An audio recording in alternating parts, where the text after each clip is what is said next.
Nah. You working with I've known Pac? Puff for 30 years. You saw Big before he passed? Yeah. Bro, so you're close. And Jack, what were you saying about that? I went to college with Puff. Hang on. What were you saying? I knew Jack? Diddy when he was Puffy. Okay. In the documentary, there was insinuations of, that Diddy possibly had something to do with both Tupac and Biggie. And, Who's telling the story, right? You can skew. People very close to the situation. But you can skew.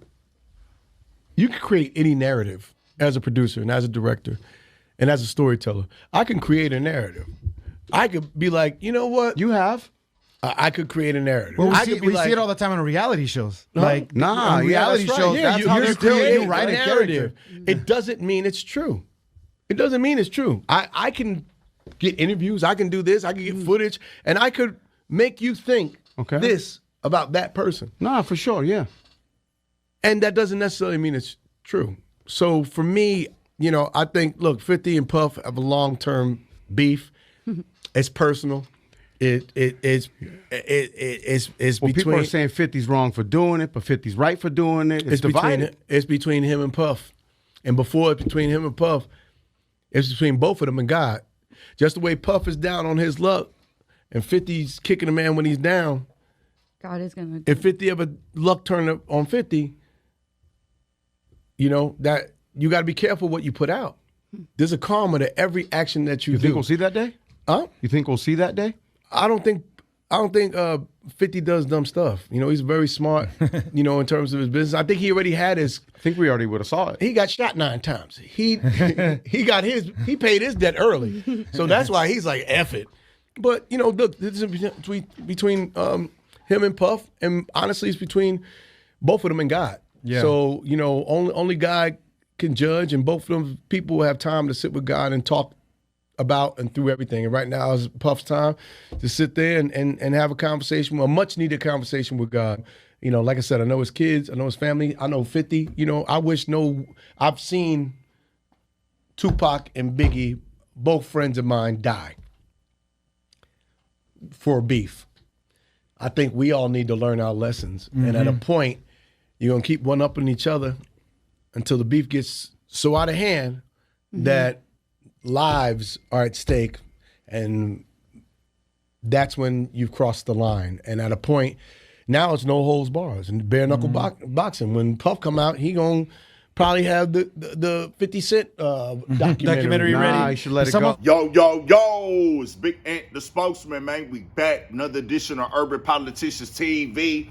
UPTV. Make sure you stay on your pivot at all times, man. Had to come tap in is the Diddy documentary that got a circulation and rotation on the timeline once again. And this time around, it's going down because Marlon Wayans made an appearance on the Cruise Show on 92.3, and I had a link in the description where y'all could watch that in full, and I let a lot of that play right there so y'all could catch the full context as 50 Cent caught wind of it and went right up to the gram, kept it real short and sweet, put up the photo of him from the white chicks and said, keep my name out your mouth, boy.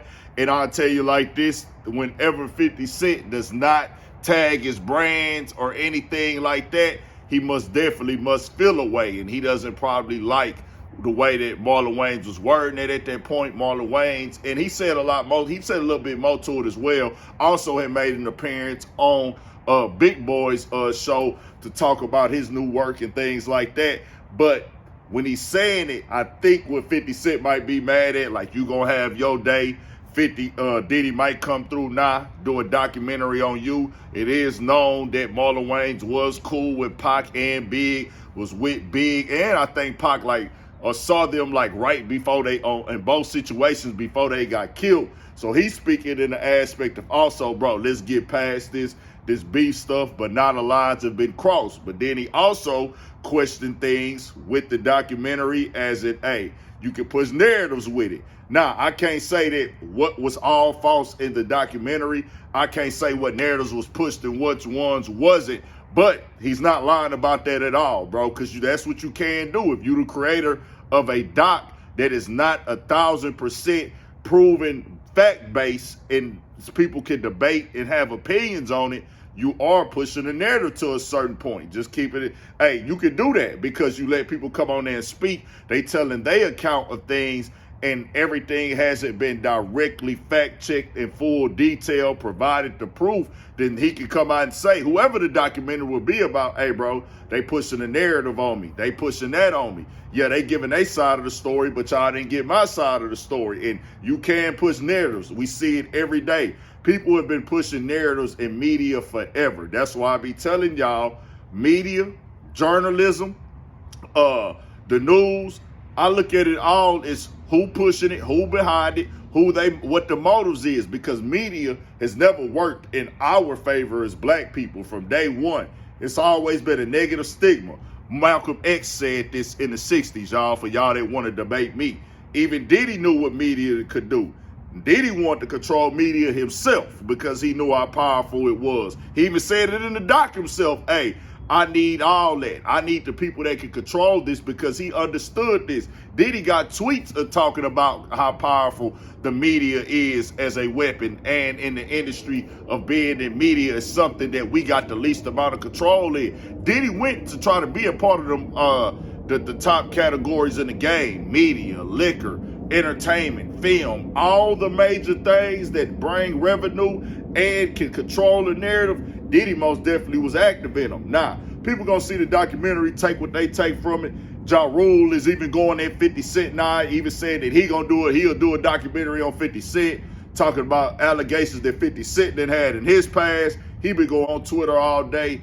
This is gonna be a conversation for a little bit right now. And I'm always stand on what I said. All of these dudes that's coming out later, and I'm talking to the men as a man, certain things that boys were saying went on and happened to them, how they got done. If you ain't say nothing back then, that you was in compliance and you wasn't a victim, you was a volunteer. Now, you get messed over out your contract and things like that, that's a different conversation. But a man abusing you, violating you and things like that, hey, bro, if you go back for once more, you already know. You for sure in the dough, and you letting him know you know how it's about to go. Just keeping it all the way 100.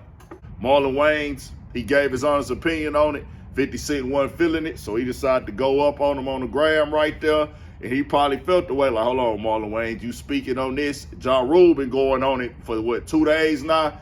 He probably don't feel the need to respond to Ja Rule, because that's already overstood where they stand with each other. But the way Marlon Wayans spoke, he probably like, well, yeah, Marlon Wayans is a comedian, but 50 might feel like, well, hold on, dog, you down talking the product that I just dropped. I can expect that from Ja Rule. I can expect this from him, but you got a platform, you popular, you got a following. So I don't really like what you're saying up there right now. And then there's 2 interviews out where he's speaking on it, which he did get asked the question. But, hey, people got to say how they feel at times. Get your real opinions out there. And, hey, he really spoke to the higher power like that's between them and God, most deaf. Just probably him saying certain things might have made 50 feel like, hold on now.